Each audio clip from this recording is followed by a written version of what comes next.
মাননীয় মন্ত্রী সুধাংশু দাস যে ফেসবুকে তার পোস্টিং আমরা সবাই দেখেছি, বিরোধী দলও দেখেছি, শাসক দলও দেখেছি।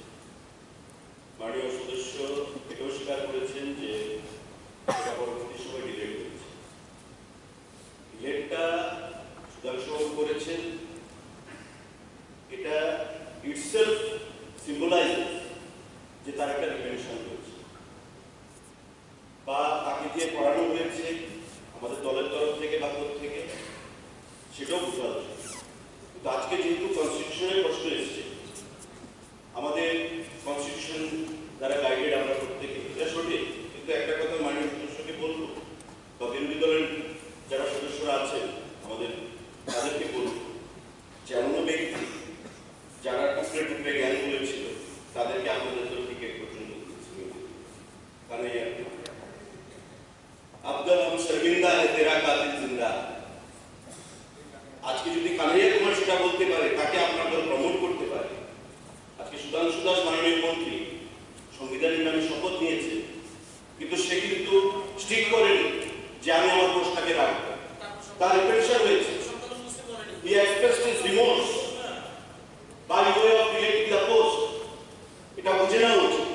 তো আজকে এটা তার জন্য আপনারা একের পর এক মেম্বার সুধাংশু দাস এই ব্যাপারটা নিয়ে আপনারা সোচ্চার হবেন। আপনাদের বোঝা উচিত সেই ব্যাপারটা ভারতবর্ষে আমরা প্রত্যেকে বা আমাদের সরকার গঠিত হওয়ার পর আমাদের রাজ্যে বা আমাদের ভারতবর্ষে প্রধানমন্ত্রীজির নেতৃত্বে একটা সিঙ্গেল ইনস্টেন্স আপনারা দেখান যে সংখ্যালঘুদের উপর কোনো বর্বরিত হামলা বা অত্যাচার হচ্ছে। সবকা সাথ সবকা বিকাশের কথা বলছেন মাননীয় প্রধানমন্ত্রী।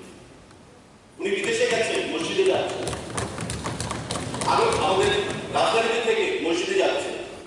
আমাদের রাজ্যে এখানে বলা হয়েছিল বিরোধী দল থেকে যে ভারতীয় জনতা পার্টির সরকার এলে সংখ্যালঘুদেরকে কচুকাটা করা হবে, বাংলাদেশ তাড়িয়ে দেওয়া হবে, পাকিস্তান তাড়িয়ে দেওয়া হবে।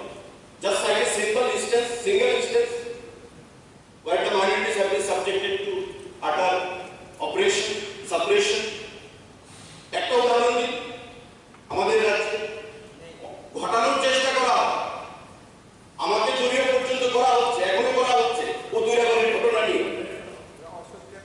আপনারা খোঁজ নেবেন মাননীয় বিরোধী দল নেতা, আপনার দলের নেতা আমাকে ফোন করে বলেছেন যে সুশান্ত বাবু আমি খোঁজ নিয়ে দেখেছি, আপনি যদি না যেতেন আরো অঘটন ঘটত। ঠিক তেমনি রাজনীতির জন্য রাজনীতি করবেন, কিন্তু যেটা সত্য সেটাকে নিয়ে একটু ভাববেন। সুতরাং সুধাংশু বাবুকে আমি সমর্থন করছি, আর সমর্থন কেউ করছে না, সুধাংশু বাবু নিজেকেও তার মধ্যে একটা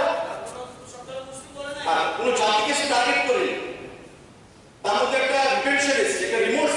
তার ডিলেট করার অর্থ কি, মানে সে নিজেকে নিজে শুধরে নিয়েছে। তো সেটা আপনারা সাজেশন দিয়েছেন, নিশ্চয়ই সুধাংশু বাবু মনে রাখবেন আগামী দিনে। কিন্তু মাননীয় বিধায়ক অভিষেক দেবরা যেটা বলেছেন বা সুধাংশু বাবুর ইন্টেনশন যেটা, none of us should try to give indulgence to a particular community. We must remember that we all are Indians. আমাদের সংবিধান আছে, সংখ্যালঘুকে সুধাংশু বাবু অ্যাটাক করার চেষ্টা করেন, কিন্তু তারপরেও জাতি নিয়ে কথা বলার, ধর্ম নিয়ে কথা বলার ফান্ডামেন্টাল রাইট আমাদের রয়েছে। আমার নিজের সম্পর্কে কথা বলার আমার ফান্ডামেন্টাল রাইট আমার রয়েছে। হয়তো সুধাংশু বাবু সে দেশে কথা বলেছে, ডিলেট করে তার মধ্যে বললাম একটা পশ্চাৎ হয়েছে। যেহেতু মাননীয় বিরোধী দলের নেতা আছেন, তাদের দল থেকে একটা প্রেস রিলিজ দেওয়া হয়েছে, সেটাকে কন্ডেম করে